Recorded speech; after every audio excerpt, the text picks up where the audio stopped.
So hello and welcome back guys to a नाइम time moment. So guys आज की video में हम लोग बात करने वाले हैं सॉलिड स्टार के एपिसोड 59 के पार्ट 2 पर। सो नाइम टाइम मोमेंट से मैं हूं फैजान। हम लोग स्टार्ट करते हैं अपनी आज की वीडियो को। हमारा एपिसोड स्टार्ट होते ही हम देखते हैं लू फेंग और दोनों के रॉयल गॉड्स होंग के पास आ जाते हैं। जहां पर आते ही ली शैन लू फेंग को देखने लगता है और उसी के साथ ही जैसे ही ली शैन लू फेंग को टच करता है तो इन दोनों की एनर्जी एक दूसरे के साथ रिफ्लेक्ट करती है और इसी के साथ ही लू फेंग काफी ज्यादा एक्साइटेड हो जाता है। और यहाँ पर वो एक्साइटेड इस बात से होता है क्योंकि लू फेंग ने अभी अभी ही ली शैन की एनर्जी का अंदाजा लगाया होता है जबकि वक्त इन दोनों की एनर्जी ने एक दूसरे को रिफ्लेक्ट किया होता है। जिसके साथ ही ली शैन होंग से कहता है तुम मुझे मेरे इनाम के तौर पर इस लड़के को दे सकते हो, इसे मेरे लीडियान मार्शल हॉल के लिए काम करने दो। जिसके साथ ही होंग कहता है इतने साल गुजर चुके हैं मगर आज भी तुम्हारा मजाक करने का तरीका नहीं गुजरा और तुम मेरे पास मौजूद सारे ही पावरफुल फाइटर्स को अपने मार्शल हॉल में एंटर करना चाहते हो।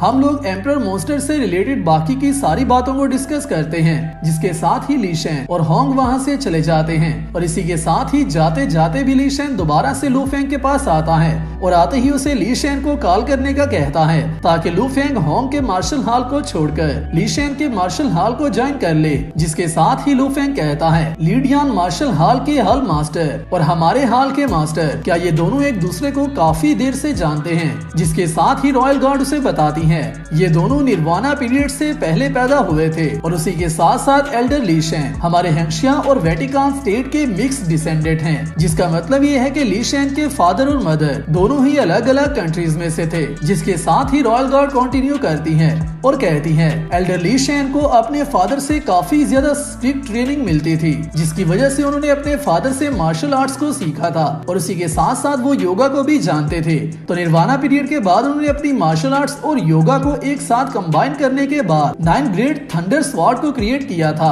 और उसी के साथ अगर हम देखें अपने हॉल मास्टर को तो हमारे हॉल मास्टर एक असासिन थे जो कि लोगों को किल किया करते थे। और इसी के साथ ही हम देखते हैं होंग के पास्ट को जहाँ पर होंग एक बिल्डिंग में मौजूद काफी ज्यादा लोगों को बहुत ही इजीली किल कर रहा होता है और यहाँ पर होंग का एटीट्यूड काफी ज्यादा रूथलेस होता है। मींस के होंग इन्हें किल करने से पहले एक सेकंड के बारे में भी नहीं सोच रहा होता। जिसके साथ ही रॉयल गार्ड कहती है हमारे हॉल मास्टर अपनी काफी ज्यादा हाई लेवल अंडरस्टैंडिंग की वजह से ही इतने ज्यादा पावरफुल बन पाए हैं। जिसके बाद हमारे हॉल मास्टर और एल्डर ली शैन ने एक साथ मिलकर निर्वाणा पीरियड में काफी मर्तबा फाइट की थी और उसी के साथ साथ उन्होंने काफी मर्तबा लाइफ और डेथ के मिशंस को एक साथ कंप्लीट किया है। जिसकी वजह से ही उन दोनों का रिलेशनशिप एक दूसरे के साथ हमेशा ही अच्छा रहा है। जिसके साथ ही लू फेंग कहता है ये सच में काफी ज्यादा अमेजिंग बात है क्योंकि दो अलग-अलग ओरिजिन और पर्सनैलिटी के लोग एक साथ मिलकर रह रहे हैं जिसमें से एक किलर है और दूसरा एक लिविंग ट्रेयर है जिनका कॉम्बिनेशन काफी ज्यादा वियर्ड बनता है मगर फिर भी वो दोनों एक दूसरे के साथ काफी ज्यादा क्लोज हैं। जिसके साथ ही होंग इन सब के पास आ जाता है और आते ही उन सब से कहता है टेंटिकल को हमने रिलीज कर दिया है और उसी के साथ साथ हम लोग ऑलरेडी बोर्डिंग शेयरिंग प्लान को भी एग्री कर रहे हैं। तो तुम लोगों को यहाँ से जल्दी से लेक में जाना होगा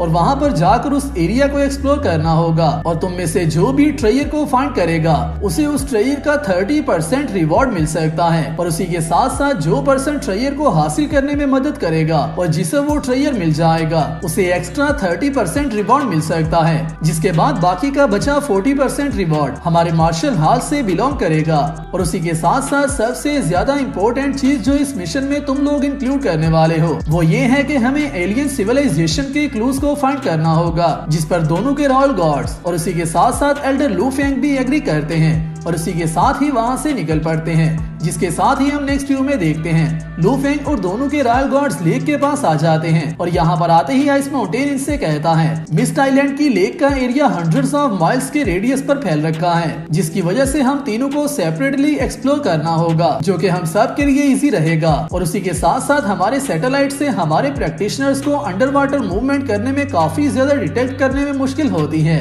और वैसे भी यहाँ पर मौजूद ऐसे काफी ज्यादा लोग हैं जो कि हमारे लिए मुश्किल खड़ी कर सकते हैं क्योंकि क्योंकि जब के वक्त किसी को भी सुपरविजन करने में थोड़ी सी भी मुश्किल होती है तो हमेशा ही लोग कोई ना कोई गलती कर बैठते हैं, जिसकी वजह से हम सबको और भी ज्यादा केयरफुल रहना होगा, क्योंकि हम तीनों ही सेपरेटली जा रहे हैं। जिसके साथ ही बाकी के दोनों रॉयल गॉड्स अपने अपने रास्ते पर निकल पड़ते हैं और यहाँ पर बचता है अकेला लू फेंग, जो कि कहता है इस लेक का एरिया काफी ज्यादा वाइड है और उसी के साथ साथ इसमें काफी ज्यादा सॉइल और रॉक्स की लेयर्स मौजूद हैं, तो मेरा ये मिशन काफी ज्यादा मुश्किल होने वाला है। मगर चाहे फिर कुछ भी क्यों ना हो जाए, मुझे जल्दी से जल्दी ट्रेयर्स को फाइंड करना होगा। और इसी के साथ ही हम देखते हैं लू फेंग लेक के अंदर आ जाता है और यहाँ पर आते ही सबसे पहले वहाँ पर मौजूद कुछ मॉन्स्टर्स को किल कर देता है। जिसके साथ ही हम नेक्स्ट रूम में देखते हैं लू फेंग ट्रेवल करता हुआ फोर्थ एल्डर ये साइड के सामने आ जाता है, जहाँ पर आते ही ये दोनों एक दूसरे के इंटरेक्शन में आते हैं। मगर जैसे ही ये दोनों एक दूसरे को देखते हैं, उसी के साथ ही लू फेंग कहता है ये फोर्थ एल्डर ये साइड है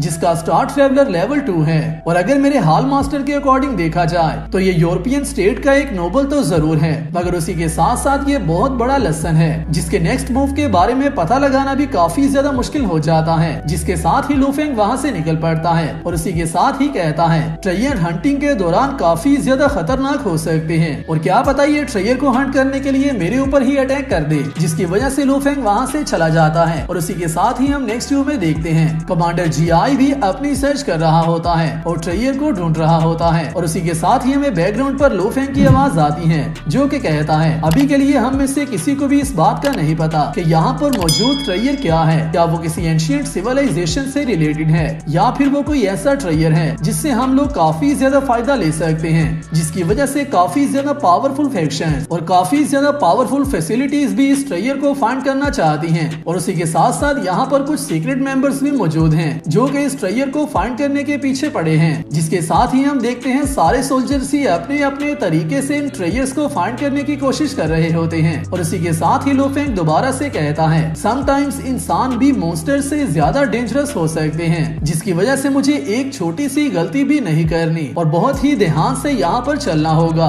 क्योंकि मुझे इस बात का अंदाजा भी नहीं हो सकता कि कौन सा इंसान कब ट्रेयर के लिए मेरे ऊपर अटैक कर दे। जिसके साथ ही लू फेंग मजीद आगे बढ़ते हुए कहता है ओशियन ऑफ कॉन्शियसनेस का कोर एक ऐसी मैग्नेटिक फील्ड को जनरेट करता है जो कि सिर्फ अर्थ की ग्रेविटी को ही बैलेंस नहीं करती, बल्कि उसके साथ साथ एक ऐसी मैग्नेटिक फोर्स को जनरेट करती है जो कि मुझे आगे बढ़ने में हेल्प कर रही है। और उसी के साथ साथ मेरा हेवन फॉरबिट शटल और मेरी मेंटल स्ट्रेंथ भी मुझे आगे बढ़ने में हेल्प कर रही है। तो अगर मेरा किसी स्टार ट्रेवलर लेवल के मास्टर से सामना हो भी जाता है तो मैं उससे बहुत ही इजीली बच के भाग सकता हूँ। जिसके साथ ही हम नेक्स्ट व्यू में देखते हैं आइस माउंटेन को, जो कि लेक के अंदर आते ही एक ऐसे डिटेक्टर को रिलीज करता है जो कि आइस माउंटेन्स की साइड्स पर सारी चीजों के बारे में आइस माउंटेन को इन्फो देने लगता है और आइस माउंटेन वहाँ पर मौजूद सारी चीजों को सेंस कर पा रहा होता है। और उसी के साथ ही हम देखते हैं यहाँ पर कुछ क्रिस्टल्स को जो कि काफी ज्यादा ग्लो कर रहे होते हैं, जिन्हें सेंस करते ही आइस माउंटेन काफी ज्यादा हैरान हो जाता है। और उसी के साथ साथ अगर हम देखें तो लू फेंग इवन के आइस माउंटेन से काफी ज्यादा दूर भी होता है, मगर फिर भी आइस माउंटेन लू फेंग को भी स्कैन कर पा रहा होता है। और उसी के साथ साथ वहाँ पर मौजूद सारे लिविंग क्रीचर्स इवन के छोटी से छोटी चीज को भी आइस माउंटेन स्कैन कर पा रहा होता है। जिसके साथ ही हम नेक्स्ट व्यू में देखते हैं सेकंड रॉयल गॉड को,